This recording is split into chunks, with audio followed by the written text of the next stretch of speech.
How have you changed since becoming an Instagram influencer? What are the perks of becoming an influencer? What advice would you give to other influencers?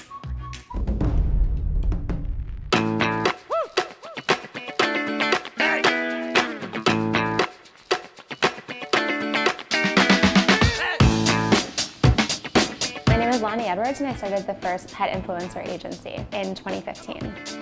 I got my dog Chloe, and when I got her I thought she was the cutest thing I'd ever seen and wanted to share her with the world. It just quickly took on a life of its own, and all these people from around the world started following her and engaging and sending messages, and that was really when I realized there was a new pet influencer space starting. Our Instagram name is Sometimes Carl, and this guy has 85,000 followers.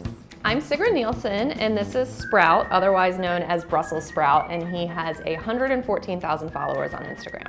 Our Instagram page is Mervin the Chihuahua, and he has 125,000 followers.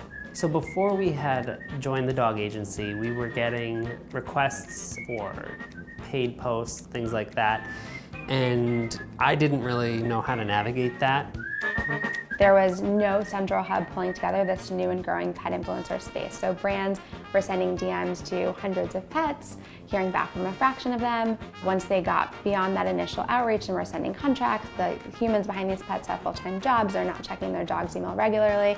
When they do get a contract, they didn't necessarily know what the right terms should be, what the rate should be. And so there was a big disconnect, and there was definitely a need to kind of pull everything together. So I realized that there was a need in the market for it, and then my particular skill set lended itself perfectly to that. Our goal as having Chase as a pet influencer is really being able to spread the word about fostering and adoption as much as we possibly can. We started the account pretty soon after I got him, mostly just to share pictures with friends and family and also to get to know other Brussels Griffon owners whose accounts we followed. He's pretty unique looking, so I think a lot of people were intrigued by him, and his grumpy little face and his grumpy little noises make everybody smile and happy. It all began when I adopted him almost 5 years ago. I started posting him to my personal account, and it was pretty clear early on that I'd be posting a lot of photos of him. People just kind of instantly gravitated towards him. Marvin's brand is the tongue. He had to have all of his teeth removed when he was in the shelter because they were rotten, which is why his tongue is always hanging out, and people just think it's the cutest thing.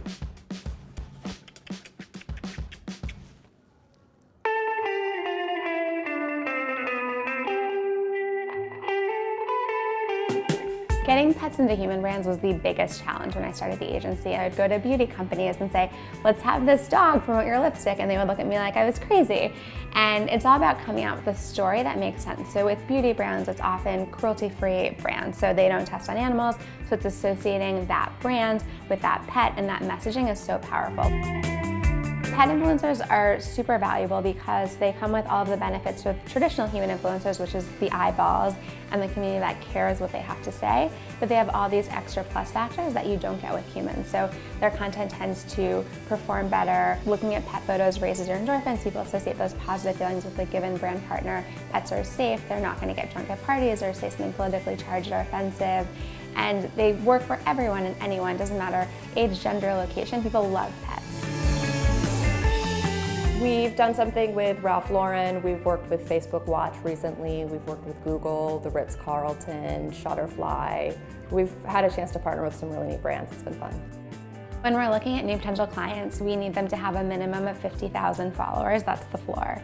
And then from there, we look at their engagement. So we get all of the back-end data so we can see exactly how many people are seeing all of these posts, how they're interacting with it, what kind of engagement it's getting.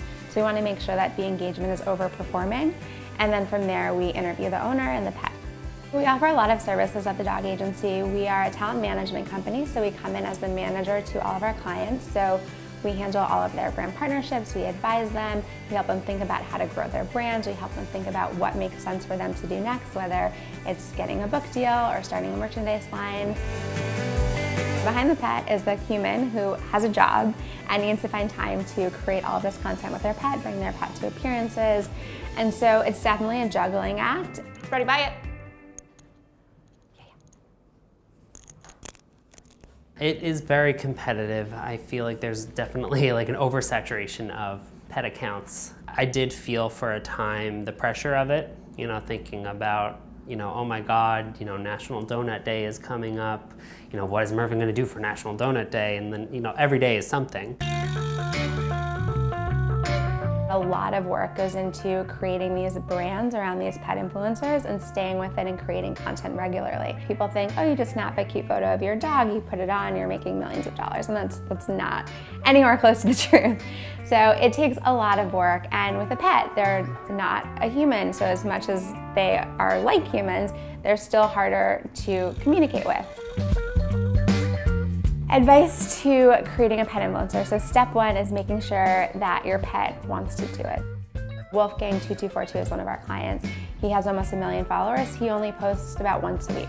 So he's definitely on the less posting side of things. We have clients that post 3 times a day. So figuring out what your cadence is and staying consistent. So spending time thinking about the content. Don't just say, oh my God, I haven't posted, here, let me get this blurry photo, get something up on the screen. You wanna make sure that you're continually putting out quality content, that it's on brand for what you're doing. And a handful of our clients have started shifting their careers into more freelance roles so they have more time.